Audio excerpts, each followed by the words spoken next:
just keep getting stranger and stranger. Welcome back to the channel, everyone. It is I, the Reluctant Gringo, back again with another reaction video, and this time we're going to talk about Congress, because what the hell is going on with Congress? We just kicked out the Speaker of the House. Congress is shut down. They can't pass any legislation. It is a mess. It is a wreck. Now, some people think, well, that's no problem. Well, if you can't pass any laws, you can't pass any spending. So guess what? Things are going to start to shut down, which is going to be real harmful for the economy, which is already in pretty bad shape as we see it, right? But this isn't the beginning. This isn't the tip of the iceberg. No. This is the continuation of, let's look back at the last few weeks. I mean, let's look at some of the loony bins that we actually have in Congress, and why do we keep electing these people? Let's first up, Miss Lauren Boebert herself, the representative from Colorado's 3rd District. Now, what did she do? Well, she decided she was going to go see Beetlejuice, which is a Broadway musical, and they ended up kicking her out. Why did they kick her out, you ask? Well, she was vaping, not allowed to do that. She was taking photos, which is strictly prohibited during the performance. She was loudly singing along with the musical, which is prohibited as well. And on top of that, she was giving a rub and tug to her date, who was copping a feel during the performance. And when she was kicked out, she screamed out, everybody, "Do you know who I am?" I mean, absolutely, this woman has a vote in Congress. So Colorado, I don't know what the hell you are doing. Now, I know she's a MAGA conservative, and there's a lot of Trump voters out there, but I mean, come on. You can do better than Lauren Boebert. Up next, we have a Democrat, Bowman. This idiot, he's a former school principal. And I want you to remember that. He's a former school principal. He's a Democrat out of New York. This past week, on Friday, the government was going to shut down unless they had a critical vote to fund the government. When I say shut down, I mean all federal agencies. I'm talking the FAA, airlines, that's going to slow down. You're not going to be able to travel. National parks. Military does not get paid. We weren't going to pay our military service members. Right? So this is an important vote. This could be a huge body blow to the economy, which is already flailing, if we don't do this vote. But traditionally, when a government shuts down, Republicans look like the bad guys, Democrats look like the good guys. So what did Democrat Bowman do to delay the vote and hopefully stop the vote? He pulled the fire alarm. He literally pulled a fire alarm in one of the Capitol buildings, causing everybody to have to evacuate, the fire show up, they had the police show up, and they had to figure out, okay, this is just, it's not a real fire, so we can get back, and they passed the spending bill. Good. But to see Bowman, by doing that, he disrupted an official congressional procedure. And we should all be familiar with that. That's a rule, that's a law. USC 18, section 1512. Why do we know that? Why should we all know that? Because most, if not all, the people arrested on January 6th or for January 6th are being charged in violation of that exact law. And they're going to jail for years, some of them decades. Now, I'm not here to discuss whether they should go to jail, shouldn't go to jail. That's a different video, right? But Bowman should be charged with the same law. He disrupted an official congressional procedure on purpose by pulling a fire alarm. Simply pulling a fire alarm in public when it's not a real fire is illegal. It's immoral. It's also illegal because people can get hurt. You know, you're in a crowded movie theater, you pull a fire alarm, people are going to run out of there. People get hurt. Never mind, there's a ton of people in Congress, there's a ton of workers, a ton of aides, a ton of representatives. So is this guy going to get charged? Probably not. And when asked about it, his office, his aides, they sent out a statement and said, anybody who's got a problem with this or think he should get charged or whatnot, you know what they call this? They call this Nazis. You're a Nazi.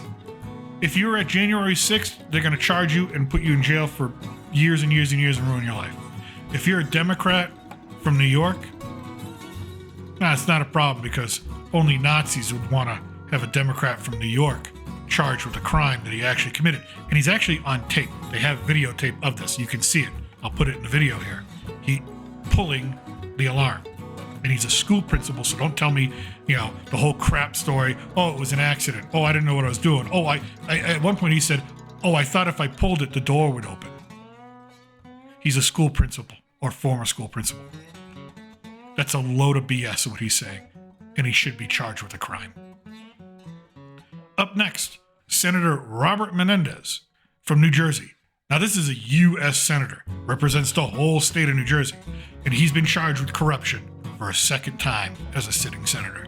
And this time, the FBI alleges that he took bribes in the form of hundreds of thousands of dollars in cash, gold bars, gifts like a Mercedes from the Egyptian government. In return for what? The personal information of all the Americans that work in the embassies in Egypt. Now, is that information classified? No. Is it public? Certainly not. Why is it not public? Because if you have all the information of all the people who work in the embassy, what they do, where they do it, then you could put them under surveillance. You could put their lives at risk. That's why it's not public. Serving in a U.S. embassy can be a very dangerous thing, especially in the right country. And let's face it, Egypt, not exactly the nicest place to serve in a U.S. embassy. It has its problems. In a region that has a lot of problems. To me, that's treason. To me, he should be charged with treason, not just corruption.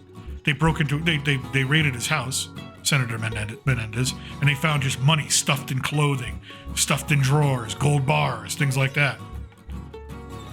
You can't tell me that there's any legitimate reason for that. I'm sorry. I know it's innocent before proven guilty, but sometimes if it walks like a duck and quacks like a duck, it's a duck. Oh yeah, let me not forget about this one. Democratic representative from Texas, Henry Cuellar. Right? Nice guy. I've seen him talk. I'm not a Democrat. He is. Not a big deal. He's from Texas. I can appreciate that. What happened to him? Well, all the Democrats keep telling me there's no crime. There's no crime. We're making it up. There's no crime. There's no crime problem. Well, he was leaving the Capitol. He stopped for gas or at a red light or wherever he stopped, and he was carjacked. A U.S. representative was carjacked in Washington, D.C., moments away from the Capitol building.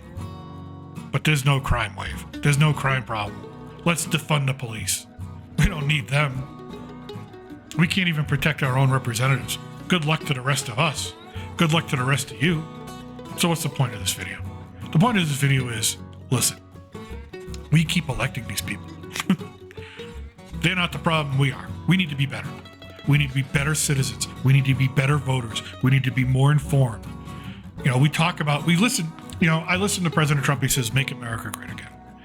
And a lot of you out there support President Trump, and I can see why. But for whatever candidate that says, let's fix America, let's save America, let's fix the nation, whatever it is, they're not going to do it. You know who's going to do it? You are. I am. By being better voters. By not just picking the person who's got a D next to their name or an R next to the name, but by picking somebody who actually belongs in the job. And let's face it, I could have made a 2-hour video list of people in these positions that shouldn't be in this position. And they're only there because we vote with our heart, not with our heads. Oh, they're a Democrat. They're one of me. Are they really? He's a Republican. He's one of me. Maybe not. So we need to be better. That's the point of this video. The people who are going to fix this country, they're not the people in Congress. They're not the people in the White House. They're not the people at the Supreme Court. They're referees. That's what they are. It's the voters. That's the point of this. As always, thank you for watching. I appreciate it very much. If you liked the video, if you enjoyed it, please hit the like button. Subscribe to the channel. It's growing more than I ever thought it would be, and it's awesome. And I really appreciate every single one of you. And once again, from south of the border, until next time, I am your reluctant gringo. Salud and a huevo.